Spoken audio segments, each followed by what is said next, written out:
action back underway. Arm spin attempt there from Han. Slip throw could be called. Let's see if it's white paddled.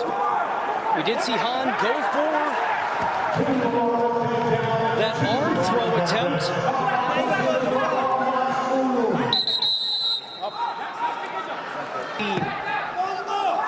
And this way you can see when he gets in parterre, Han going for that throw, throws himself on his own back though.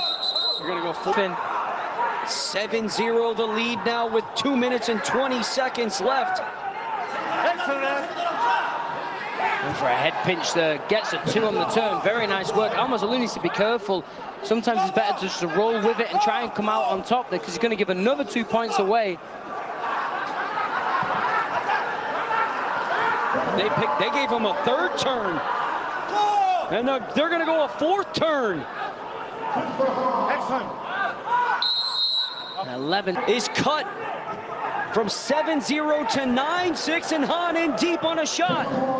Really nice work, just dragged him, brought that foot forward, and when he dropped his weight on that low center of gravity, drove through him for the 2, and he's closed it up to a 1-point deficit now. He's going to try and go for a roll, gets the gut wrench on the right side as well. 2 points for Han. He's in the lead now, 10-9 on points. Going again for that gut wrench. Алмаз needs to be careful that he doesn't get turned, gets turned.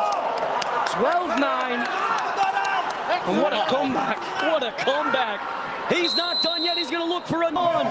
Is the 57-kilo world champion.